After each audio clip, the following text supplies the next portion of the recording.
Hello and welcome back to Robots Don't Age. I am your I am your host Cody, and with me here today is Keyauni. How you doing, Keyauni? Hello! Doing pretty fucking well today. A little sleepy, but that's just because of the rain.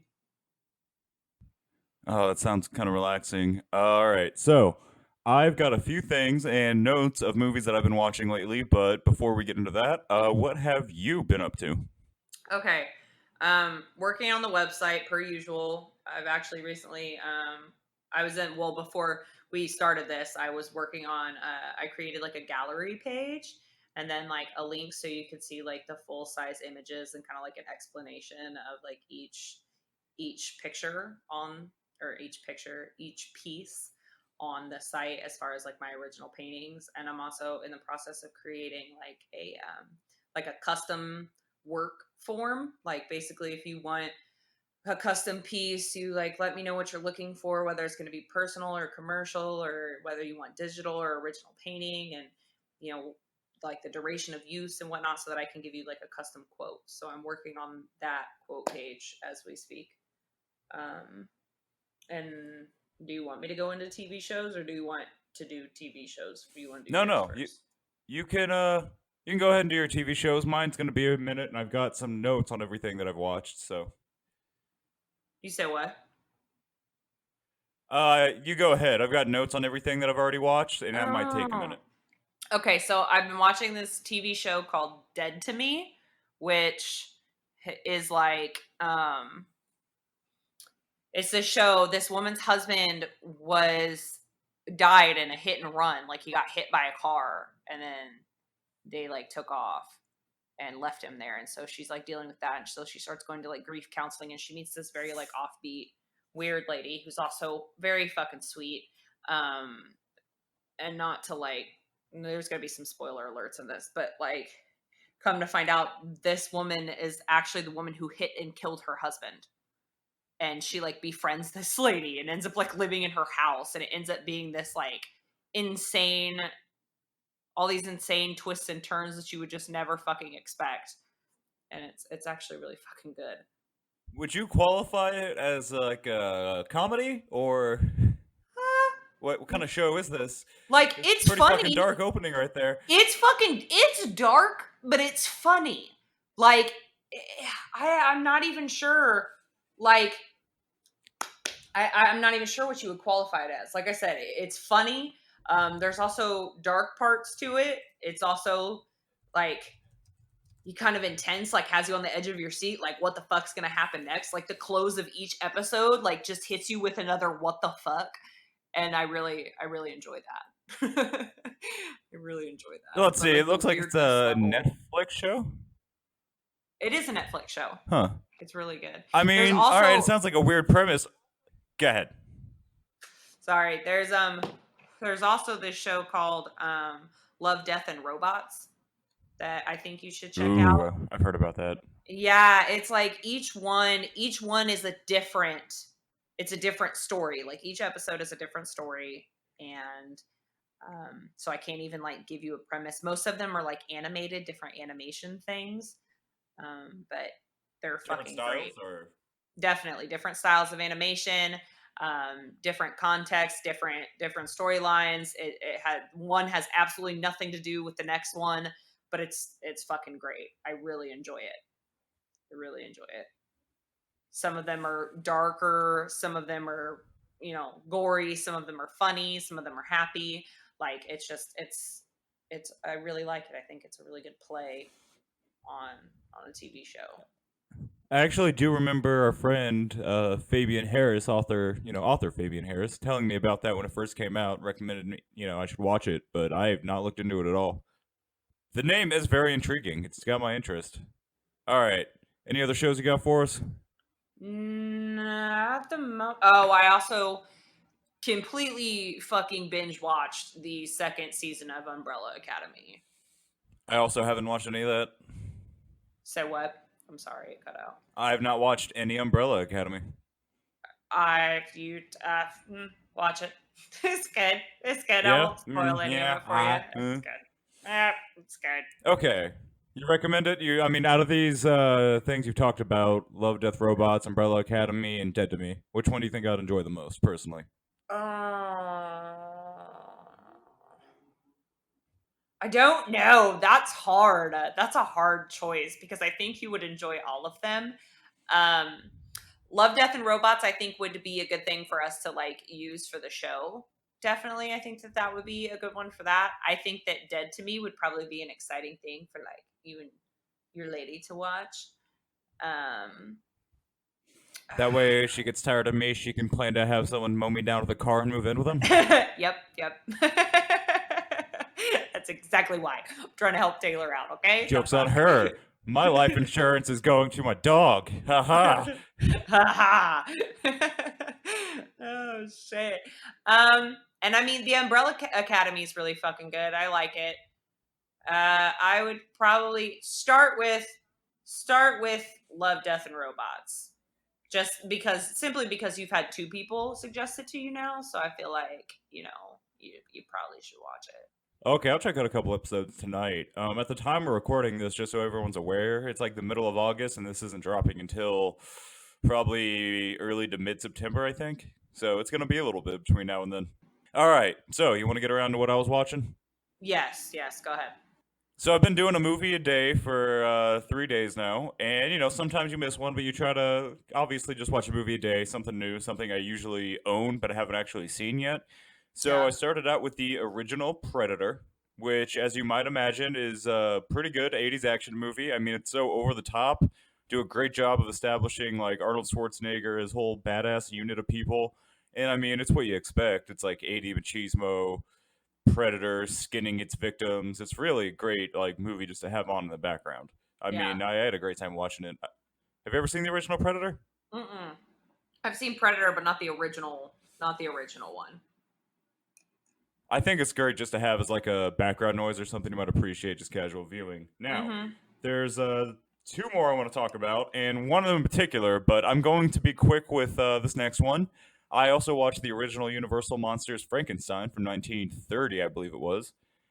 And I mean, it holds up. 70 minutes runtime. It's a good movie. You feel bad for Frankenstein too, because I mean, he didn't want Yeah. to be created. He's a sympathetic monster. Yeah. I've Just sad, and there's yeah. Spoiler alert for a movie that's almost 100 years old, but there is a point where he straight up yeets a little girl into the river, and I mean that's pretty bad. But I'm sorry. We watched that in like my high school literature class, I believe. do you remember the part I'm talking about? The little girl, yes, I do believe I remember that. I think that's why it's Yeah, they're really just throwing stuff in traumatic. the river, and he picks her up, and he just like huh, and throws her in the river, and all I could think of in my head was yeet. Oh. Hmm.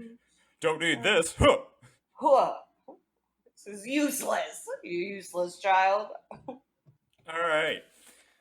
Great movie. I never read the book. I own it. I just couldn't get into it. Now, let's get on to something that I think you're gonna enjoy a lot more. Okay, so are you familiar with the Cabin Fever movies? No. Okay, so the original Cabin Fever came out in 2002, and it stars the guy that played Sean on Boy Meets World. I can't remember his name right now off the top of my head. Mm-hmm. But great movie. Eli Roth, his directorial debut. It's a classic.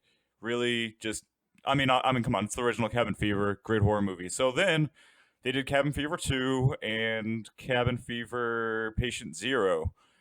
Now I watched Cabin Fever Patient Zero, which is a prequel to the original um, movie.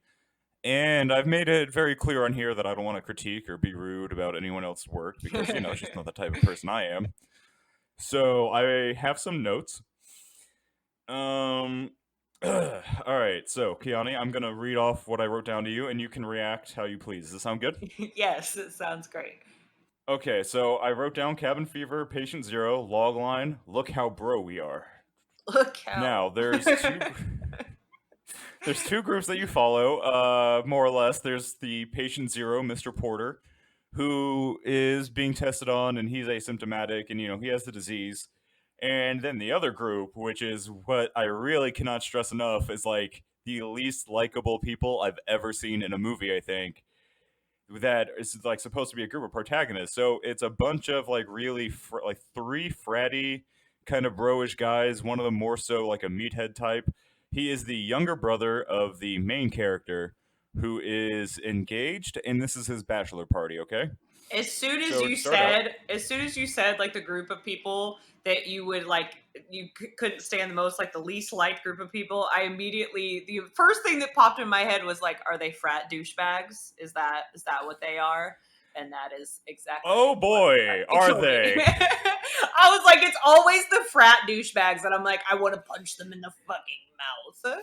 All right. So look, I again would like to stress I am not here to critique the movie. I am just pointing out things that I have written down that take place in the movie. So you have these three well-to-do guys going on a boat. One of them getting engaged. Who's that guy, the fiance. He's an alright guy. Yeah. And then his younger brother also brings his girlfriend, who's I guess like a friend of the group as well. And the fiance slash older brother had a crush on her for a long time because you need that tension, of course, in a horror movie. Of course, you have to have sexual tension in a horror movie. Oh yeah. Uncomfortable sexual So tension. they're on the boat, and they're getting the fiance's gag gifts, and amongst them is a just giant dildo. If you want to guess to the appearance of it, I'd like to hear that. Wait for Guess the what a guy. gag dildo gift looks like. Yeah, they got him a gag gift for a dildo. Just guess what it looked like. Was it like fucking huge and suction cupped? I imagine that it would suction cup something. Was it veins and balls? I would say I guarantee it was veiny as fuck and big and floppy, like looking like the forearm of I don't know, a teenage boy. It was like the size of a toddler. Jesus Christ! It was. It was such an over-the-top gag gift. It was the size of a toddler. I think if you laid I assume it's illegal to lay that big of a sex toy down around any child, but Probably. I imagine for size comparison, it's about the size of a child. I imagine. Like what would you even do with that? Like I would be annoyed if someone yes, gag gifts cool, but like at least give me what I can use. The fuck? Like what am I supposed to do? Suction cup that to the wall and use it as a fucking coat rack? I don't understand. It's your mother's favorite coat rack. Oh shit. All right. So they do that, and then right after getting him the gag gift, his younger brother and the other friend proceed to try to peer pressure him into taking shrooms. Because I should remind you, or tell you for the first time, because I don't think I brought it up, they are on a very nice boat going to a private island that I am fairly certain the rich the guy who's getting married, his bride-to-be's family paid for all of it. So nice expensive boat. They're trying to force him to do shrooms. He doesn't want to. They're being real shitty about it. So then he goes into the cabin of the boat to try to get to be left alone. The girlfriend of his younger brother goes in there and then proceeds to try to seduce him even further, just to prove that this is a movie of awful people doing awful things. That's horrible. Like, as soon as she went in there, I'm like, wait, is she going to try to seduce him? And I swear to God, right away, she just like, oh, he's fun, but you're not serious. I'm like, all right, Jesus, really? Really? You're just trying to make me hate everyone else on this fucking boat before we even get to the island? First of all, you don't even, if it's supposed to be like a fucking bachelor party, like, why the fuck is she there, bitch? Why are you there? Are you the stripper? No? Okay, well, obviously you are. But the fuck? Like, why is she She's something. there? She shouldn't even be there.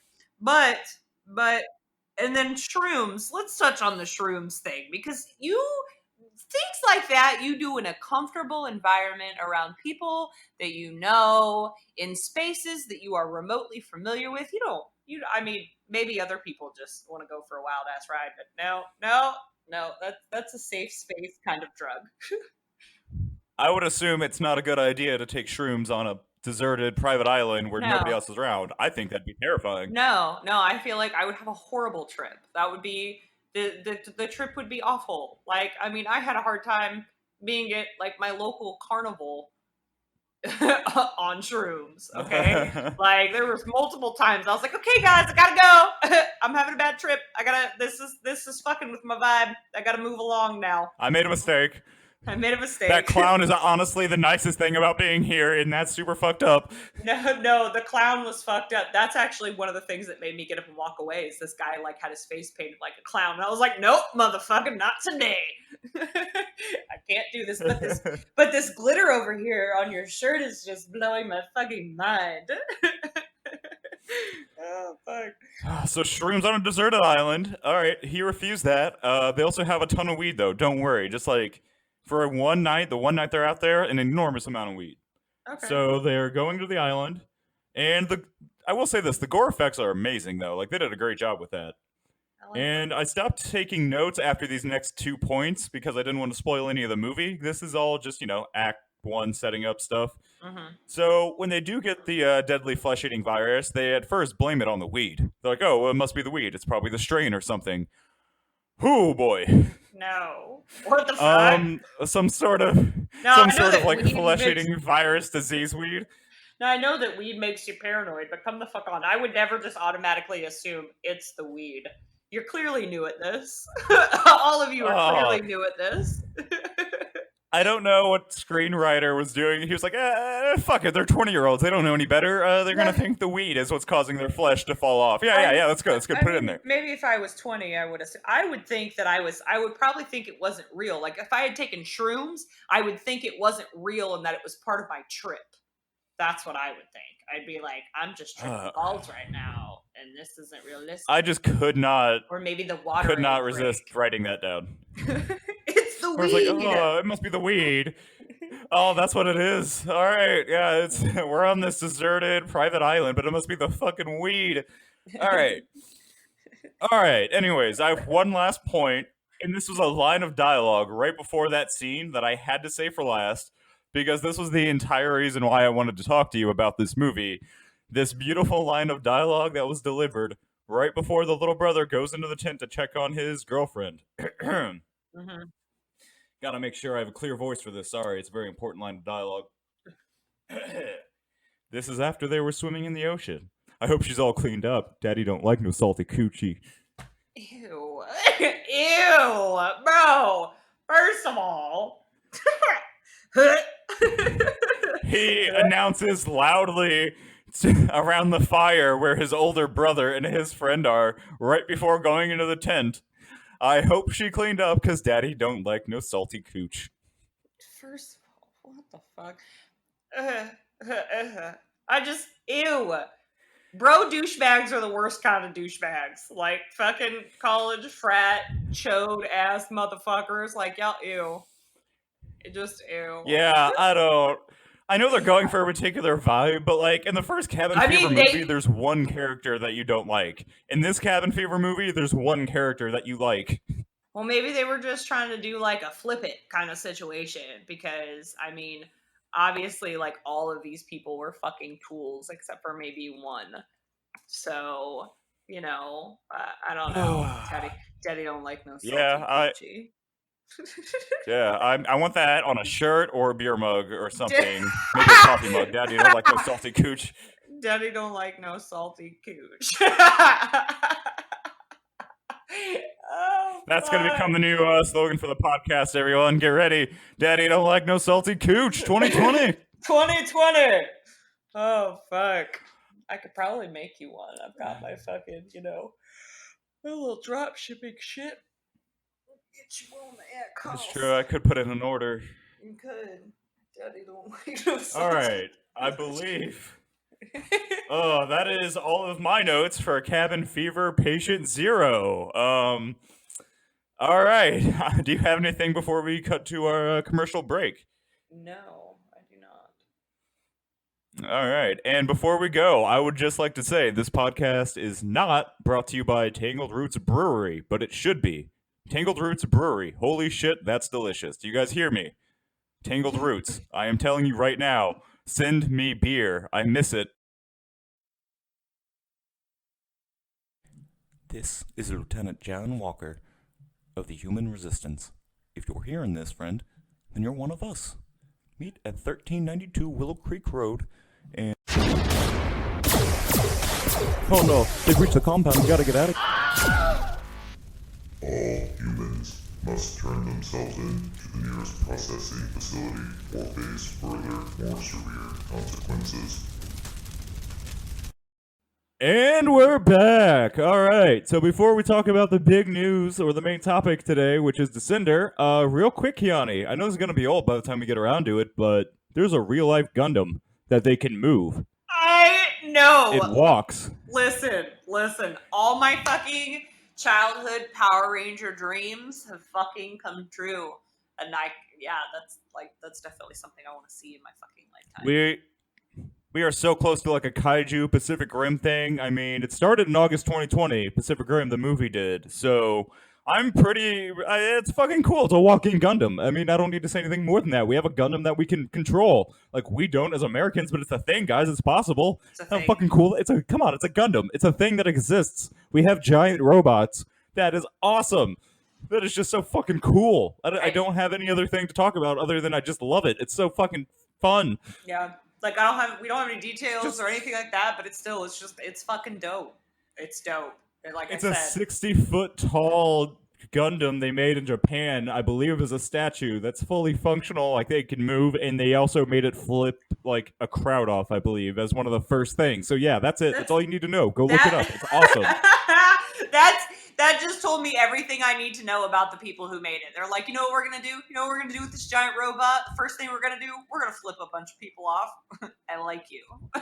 What are you gonna do? It's a giant Gundam. It's basically Liberty Prime in real life. What are you gonna do? Fucking throw a rock at it? It doesn't give a shit. This is fucking great. I want to see this at some point in my fucking lifetime. Like, I want to go see it, and I'm gonna wear a fucking Yellow Ranger suit to go do it. That's gonna happen. You're just doing a whole like cross franchise thing, Keyauni, but I'm gonna let it go. It's fine. It's fine. I don't care. They did have giant robots and Power Rangers. Yeah, but then when they all, so cool. I know, but like, okay, it just makes me think of like when I saw it, I immediately thought of like how like their little things would like all connect, and then they'd be like the giant fucking robot. You know, like one ranger was the head, and then the other ranger was the arm, and yeah. So just let me have my moment, okay? I know. I'm happy. I'm thrilled. It's some good news coming out of this fucking year. It's something fun we've done with technology. I'm just glad. All right. Yay! Something good. I don't for like to talk about. I don't like to talk about real life stuff because holy hell is it depressing. But man, we have a Gundam. It is depressing. We have a fucking Gundam. All right. So, anyways, the main topic of today is Descender, Volume 1 from Image Comics. Driller is a killer. Driller is a real killer. I freaking love Driller. It's volume 1 is called 10 Stars. For anyone who wants to know, it's by Jeff Lemire. It's Lemire. And Dustin, name I cannot fucking pronounce. Yeah, I thought about that. I can't pronounce it.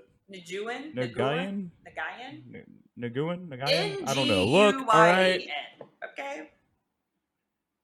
Exactly. And as the article I sent you just before we actually got started, there's actually NBC Universal Lark apparently nabbed the rights to a TV show based on these comics, Descender and Descender, respectfully. I'm very excited 32 about that. issues, by the way, of Descender.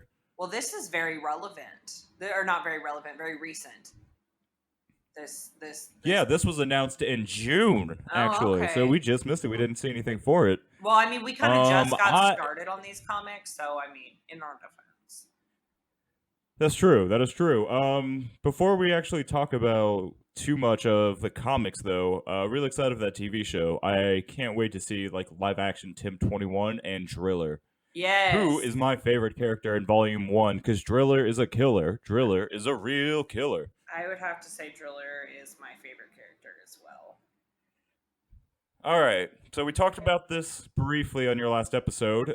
Did you want to go into a quick synopsis again, or would you rather I just give them like some quick notes on it? I feel like you're kind of better with that, so I'm gonna let you, because all I was about to do was read the back of the fucking comic. So, yeah, you're probably. All right. I'll try to be quick because I feel like it's pretty easy to get what's going on with it. So. It starts with Dr. Kwan, the modern-day father of robotics, waking up to an emergency alert, and the Harvesters, these giant robots that they can't explain come from out of nowhere and attack the 9 main planets of the, I believe it's UGC, something like that, Yeah. Universal Galactic Council. Yeah. And they basically just devastate the defenses. And what that results in ultimately, once the robots, the harvesters, decide to leave, is a robot culling in which the people of all the systems go around and start systematically killing off their robots and companions. And that is just how the book starts.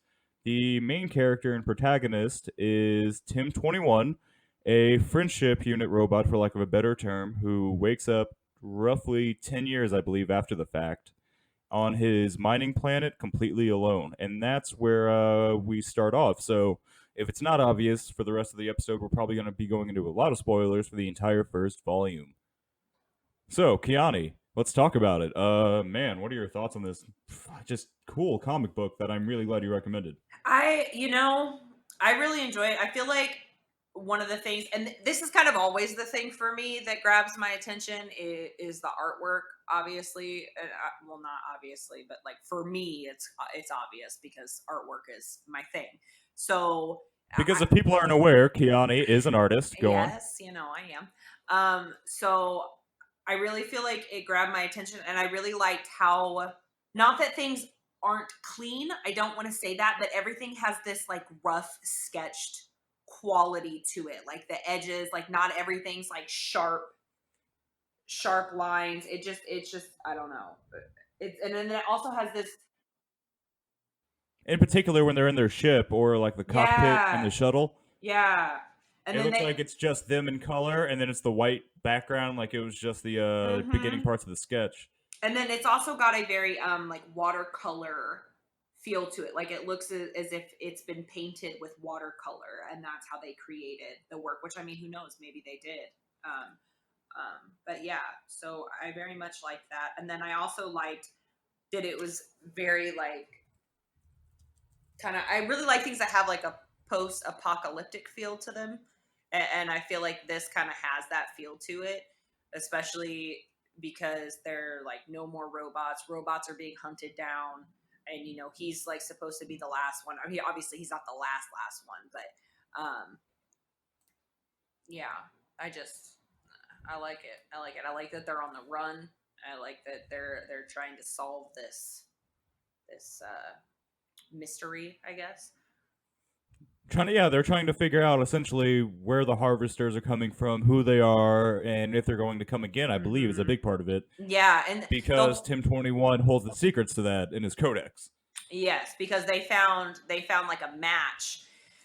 They found like a match with the harvester's codex in the Tim 21's codex, so that's why they're out looking for this model of robot, so that hopefully it can shed some light on where the fuck these harvesters came from, because basically the entire like galactic realm, whatever the fuck you want to call them, the UGC, has been living in fear that these fuckers are going to come back. And that's part of why they did like understandably their robot holocaust with every robot that existed, which is kind of fun. Except Driller. Driller's a killer. Driller's a real killer. Driller's a badass. He's a little simple, but he's a fucking badass. You know who isn't a badass? Dr. Quan, you fuck. Dude, bro, he's such a fucking puss bag. Like, he's such a puss bag. Like, had he just admitted in the beginning, like from jump, that he had stolen all of this shit, like how he had actually came across the fucking I guess the information to build the robots. He basically, you go ahead and spoil it. He came across like an initial robot that he and his then mentor basically uses like a blueprint for how to design these robots, which is why they all share, something with the harvesters. But what's crazy about it is essentially he didn't create shit. Yeah, he didn't create a goddamn thing. And so I feel like he wouldn't have even been in the predicament that he was in if he just fucking owned up to that shit. And I feel like people could have found more of a solution if they had been, I guess you wouldn't have had a story had you done that. I mean, I'm not knocking the storyline. I fucking love it. Like I really love it. And I really like that that the original robot that they found was in a archaeological dig, like that it was on a planet in areas that were just like hella fucking old in comparison to where they were now. So they thought that no technology like that existed at all in that fucking time frame. So for them to go in there and find a very human-like robot was insane. And so now I'm just like really intrigued as to how the fuck it got there, what the fuck it is, like all the connections and stuff that they're What, are you setting talking up. about Like, Tim 21? No, I'm talking about Oh, I was like, hold on. No, I'm talking about the robot that they found, like the what Dr. Kwan and his mentor found. Oh, right. Sorry, I It's got okay. sidetracked there. Yeah, no, I agree. Like, I think that I like I said, I'm just really excited to see how it all plays out and you know, the follow through on these connections. And then obviously it's not going to be easy to get all these answers because they're essentially being headhunted everywhere they fucking go. So it's going to be a constant on the run kind of thing. At least I'm assuming, which I'm very excited And for. this I book is shit like that. This book is rich with different factions too. I mean, you have the Scrappers, you have the Council, you have different territories. That looks like a lot of people going after robots for different reasons. Tim 21 has a fucking small like Kamehameha blast that goes out of his palm like a straight up fucking OP character. It's really a great book, guys. I can't recommend it enough. I'm having a great time reading it. And there's how many? Did you ever find out how many there were in Descender? How many volumes? I believe there are 32 graphic novels in total. I don't know how many volumes there are, but if I had, you know what, I'll do a quick check. 32 for a moment. Yeah, 32 issues, right? And then that. Yeah, 32 issues. So you break that up. Yeah, and then there's also like after they've done like another comic based after this series of comics, which is called Ascender, which I believe is by the exact same people. Yeah, by the exact same people. Yeah, essentially it's exactly what we're going to talk about after we get done with these line of comics. Yeah, I definitely want to move to those after this is done. And I don't know, I feel like I always enjoy things that are based in space just because the imagination, you know, the ability to literally create fucking anything and everything, like, because it's not I don't know, it's just the ability to not be like restrained by reality and the things we actually are into. Yeah, we need to be a little more creative, kind of like with fantasy. You're like, yeah, magic, because fuck it, why not? Exactly. Like you can literally just create whatever the fuck you want. It's limitless. Check out this awesome ship, guys. It can fly through space at any time I want it to. Now, obviously, for story reasons, you want it to make sense, and it looks like they have 6 volumes of Descender. Nice. Now, personally, so 6 volumes of Descender, and I think 6 more of Ascender. Nice. Personally, I like volumes. You can obviously buy things in the issues, but I personally like volumes because I feel like issues are literally a hot 3 seconds of reading, which I know I've brought that up before. But what is cool about the different issues, I do like the fact that they've, you know, the different cover artwork and stuff like that. So I think that that's pretty dope. And this is Image Comics, by the way. I don't know if Image Comics, actually. Speaking of pretty fucking dope, Image Comics. Do you know? Are you aware of how their submission process goes? Because I think you might actually be interested in this. No, I probably would be very interested in it. They are very focused on the creators. If I remember correctly, because I've looked into it before, they actually just focus on taking a flat rate out of what your comic makes. Because, you know, they got to make a certain amount back and all that. But most of the money goes towards the actual creator. So it's published by Image Comics, which is more of like a creator-friendly.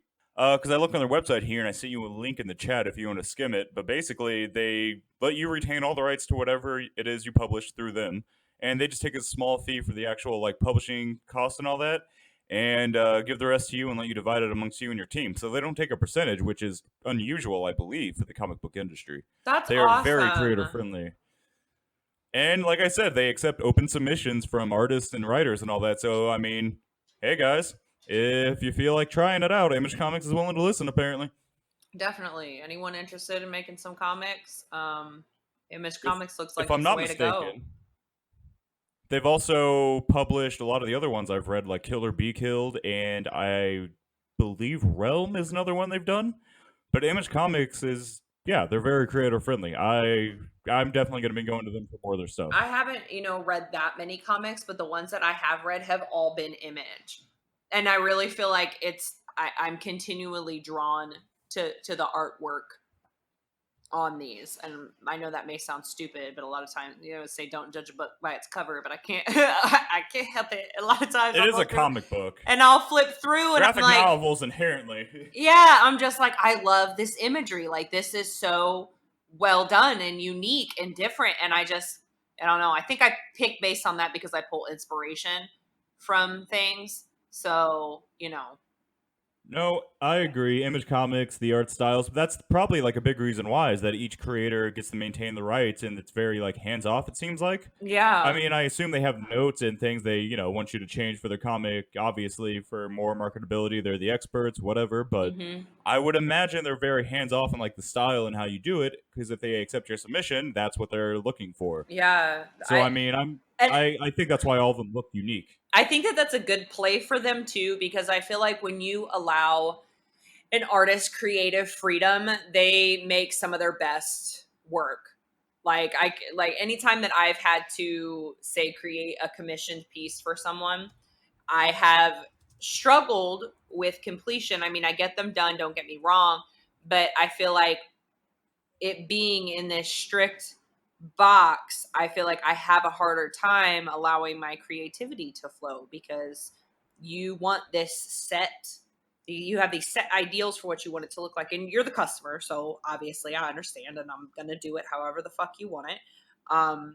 But I do feel that when people give me the creative freedom to, if they just give me an idea and then give me the creative freedom to do it how I feel, then I feel like I do some of my best work and it turns out the best. And people are generally happier actually with my work. But I don't think people who aren't artists, I don't think that they realize that when you put an artist, like when you limit them, I don't know, they do better when you don't fucking limit them. Give them that I think freedom. what you're getting at is basically, especially if you're going to hire a particular artist because of the way they do things, you should have some trust that from the artistic side they know what they're doing. Exactly. And things like like with TV with a producer, like you need to be a little more hands off, which is why creator-owned things tend to do better, I believe. Like I don't know, Robert Rodriguez, for example, has his own TV network. El Rey Network, and I love all the content he puts out. It's creator owned. He's just one example, just like that, hands off, free style. That's one more appealing thing about indie film too, is that you just don't have as many people like that would be telling you what to do. But don't get me wrong, I will fucking sell out and work on any big production, guys. Don't mind me. I'll fucking listen to your orders. You want to make my movie? That's fine. That's just a term of agreement. I'm sorry. I'm sorry. I got distracted reading the Image Comics thing. I'm so sorry.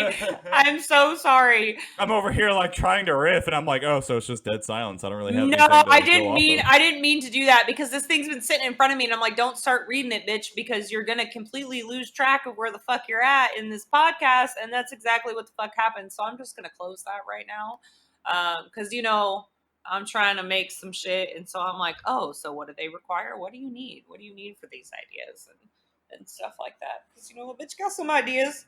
I've been working. Man, exactly. And it's Image Comics. I mean, I believe that's who Robert Kirkman even goes through for his Walking Dead comic books, if you're not familiar with him by name, or did go through, I suppose. But that's why he's made by far more money off of the actual print comic books than he made off of the TV show, which to me is insane to think about. Did his sales on the comic books go up after the TV show though, or was it already? I'm sure they did. Or was it already fucking amazing before the TV show?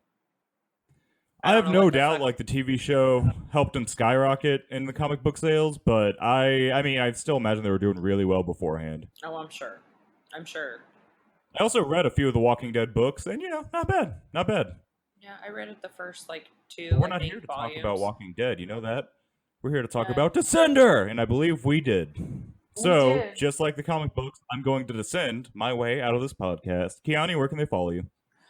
You can follow me at Abundant Studio on Instagram. I also have TikTok if anybody's on there, and that's pretty much it. Yeah, and you should check out the website. It is abundantstudio.com. And I got lots of shit there: prints, coffee mugs. If you want some custom work, your girl got you. So just hit me up. And you guys know where to find me at all the usual places. Cody Has Coffee on Twitter, Instagram, and Robots Don't Age also on Twitter, guys. Come on. Pop in, send us some messages, see what's going on. All right. Well, thanks for listening. Keyauni, any final words? I appreciate it, guys. Thanks for tagging along. And also, your boss is fucking. You can do anything. So if you got some ideas or you got some goals, or maybe you want to make a fucking comic, obviously you should hit up Image Comics or anything else that you want to do. Go for it. All right. And on that note, I will talk to you guys. Fuck it. Thanks for listening, guys. Thanks for listening. Bye. Thanks. Bye.